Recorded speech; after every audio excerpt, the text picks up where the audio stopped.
김현주 평론가님, 네. 수사, 변호, 이거는 반대말 아니에요, 사실상? 그렇죠. 그렇게 생각할 수 있죠.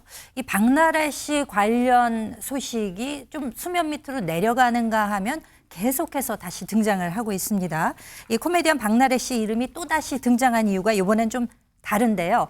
전 매니저 폭행 또 의료법 위반 혐의 등을 수사해온 경찰서 소속의 그 경찰이 있습니다. 수사 책임자라고 할 수 있는 형사과장이 네. 박나래 씨 법률 대리인이 속한 로펌에 재취업을 했다는 사실이 알려지면서 지금 논란이 되고 있는 정말요? 겁니다. 네, 그러니까 지난해 12월부터 강남경찰서에 형사과장으로 지내왔던 형사가 그러니까 퇴직을 했던 것이죠.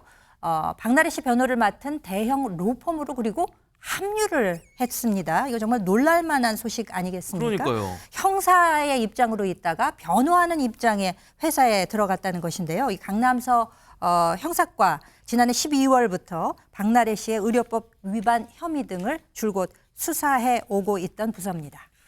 허주연 변호사님, 이거 뭐 영화 시나리오 같아요. 이 수사하던 곳에 있다가 반대로 그 변호하는 곳에 간다. 이런 일이 일단 흔하진 않겠죠, 당연히? 흔한 상황이 아닐 뿐만 아니라 과연 온당한 것인가에 대해서도 우리가 의심을 품을 수밖에 없는 맞아요. 상황입니다. 형사과에서 어쨌든 직접적인 일선 수사를 담당하지는 않았다고 본인이 얘기는 하고 있지만 수사 내용 보고를 받았다고 하면 이미 고소인 조사까지 이루어진 상태에서 관련 내용을 수사 정보를 인지하고 있을 가능성도 우리가 배제를 할 수가 없거든요. 수사 보고를 받던 책임자가 피의자를 대리하는 로펌 소속이 됐다. 상당히 부당하다는 생각이 듭니다. 공정성을 담보해야 할 책임자가 사실상 상대 진영으로 넘어간 것이기 때문에 이 수사 자체의 공정성 시비에 휘말릴 우려도 있어 보이는데요.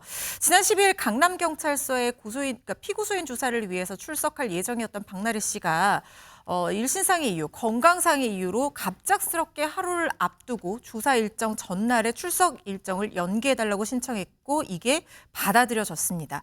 박나래 씨 측은 몸이 좋지 않다는 이유뿐만 아니라 출석 현장에 인파가 몰려서 안전 문제가 우려된다라는 이유를 댔는데 유명인이 이렇게 경찰서에 출두해서 조사를 받는 게 처음 있는 일은 당연히 아니잖아요. 그렇죠. 그러다 보니까 자체적으로 질서 유지가 안 될 거라는 것을 우리가 우려할 만한 어떤 중대한 상황이 있었던 상황도 아닌 만큼 이 이유는 사실 납득하기가 저는 개인적으로 좀 어려웠거든요. 네. 그런데 이번 사태까지 터진 겁니다.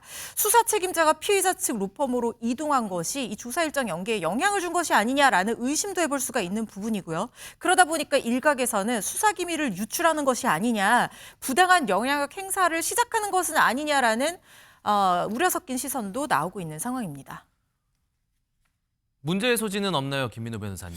이미 문제가 생겼죠. 네. 사실은 그 박나래 씨의 상대 측인 전 매니저들 입장에서는 이 사건의 수사 절차와 수사 결과 모두에 대한 공정성에 대한 신뢰성이 깨질 수밖에 없는 거거든요. 사실은 조사 예정인 피의자가 건강상 이유나 뭐 개인적인 일정 등의 이유로 이미 잡힌 수사 일정을 조율하거나 연기하는 거는 의외로 좀 종종 있는 일입니다. 다만 이러한 상황에서 그러니까 이 사건을 수사했던 수사 인력이 박나래 씨를 변호하는 로펌으로 이직한 상황에서 이렇게 일정 조율이 된다면 당연히 이제 문제 소지가 있겠죠. 네. 어떻게 상대 측 입장에서는 수사 절차에 대한 공정성의 의문을 제기할 수 있는 거고 편의를 봐주는 거 아니냐라든지 그러면 이러한 상황에서 수사 결과가 나온다는데 그거를 상대 측에서 받아들일 수 있을지는 또 의문이 듭니다. 사실 그 공직자윤리법에 따르면 그 퇴직 공직자는 자신이 근무한 부서와 밀접한 관련이 있는 기관에 취업할 경우에는 사전에 그 취업에 대한 심사를 받아야 하는데요.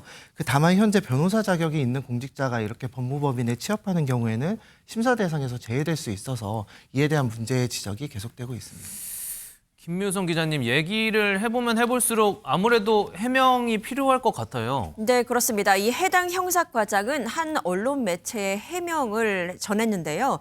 내용은 그렇습니다. 형사과장 시절에 박나래 사건에 대한 구체적인 수사 지휘는 하지 않았고 로펌에 옮긴 뒤에도 해당 사건에 관여하지 않았다라고 이야기를 하는데 이 이야기로 말끔하게 해소를 할 수 있는지는 우리 시청자 여러분들께서도 생각이 좀 다르지 않을까 생각이 들고요. 네. 그리고 해당 로펌의 관계자 역시 해명에 나섰는데 시점에 있어서 조금 오해가 있다라는 겁니다. 박나래 사건이 강남서에 접수되기 그 전에 이미 면접을 받고 입사가 결정된 상황이었기 때문에 박나래 씨 사건과 뭐 크게 관련이 없을 것이다라고 이야기를 한 것으로 보이는데 이런 해명에도 불구하고 거센 유착 의혹 그리고 법적으로 이게 괜찮은 건지에 대한 의문, 논란들은 계속해서 이어지고 있는 상황입니다. 자, 안진용 기자님, 지금 뭐 그저 우연이었고 뭐 지금 타이밍이 문제였다 이러고 있는데 미루고 미뤄졌던 박나래 씨 소환 조사는 도대체 또 그럼 언제 이루어질까요? 자, 앵커께서 말씀하신 것처럼 우연이었고 타이밍이 문제였다는 걸 전제에 두고 이들의 해명이 다 사실이라는 걸 전제에 두고도 다시 한번 생각을 해볼게요. 자, 강남서에 접수되기 전 이미 면접을 보고 입사가 결정된 상황이었다고 하는데 반대로 박나래 씨 입장에서는 로펌을 선택해야 되는 상황이었죠. 이때 이런 인물들이 그 전에 면접을 봤으면은 해당 로펌에서 우리 이 법무법인으로 이 특정 경찰서의 형사과장이 올 예정이다라고 했을 때 박나래 씨 입장에서 선택하는 데 하나의 기준이 되지 않았을까 생각을 해볼 수 있고요. 그리고 해당 사건에 관여하지 않았다고 하는데 적어도 해당 과의 장이었기 때문에 수장이었기 때문에 향후 그 과에 있는 여러 사람들과 관계성까지 따져봤을 때는 적절치 않다는 얘기로부터 완전히 자유로울 수 없을 것으로 보입니다. 게다가 하필이면 이달 초에 옮겼는데 그 직후에 박나래 씨가 지난 12일 소환을 앞두고 있었는데 갑자기 미뤄졌다? 까마귀 날자 배 떨어진다는 것처럼 왜 하필 옮긴 직후에 정말 2달 만에 잡힌 소환 조사가 미뤄졌을까? 이건 역시 의심해 볼 수밖에 없는 상황이 생겼다고 볼 수 있고요. 또 하나 또 말씀드릴 거는 지금 이런 상황이 전개되는 상황 속에서 전 매니저 같은 경우는 노동청 조사까지 받았습니다. 직장 내 괴롭힘 문제를 삼았었는데 정작 노동청 조사를 받지 않았다라고 하는 문제 제기가 있었습니다. 하지만 이 노동청에 진정서를 제출한 후에 관련돼서 이미 조사까지 받았기 때문에 정말 이제는 박나래 씨가 소환 조사에 응할 차례라는 거죠. 아마도 지난 12일 한 차례 미뤘기 때문에 더 이상 미루긴 힘들 것으로 보이고요. 적어도 2월 중에는 첫 번째 소환 조사가 이루어질 것으로 보이는데 포토라인에 서게 될지, 포토라인에 선다면은 박나래 씨는 이제 해명해야 할 상황이 하나 더 늘었습니다. 지금 상황에 대한 여러 가지 질문 외에 이렇게 해당 경찰서의 형사과정에 갑작스럽게 옮기겠는데 해당 로펌을 선택하는 데 있어서 과연 영향을 미쳤는지에 대한 질문 역시 또 받게 될 것으로 보입니다. 참 이렇게 저희가 얘기를 나눠보면 나눠볼수록 누가 봐도 적절해 보이진 않는 것 같습니다.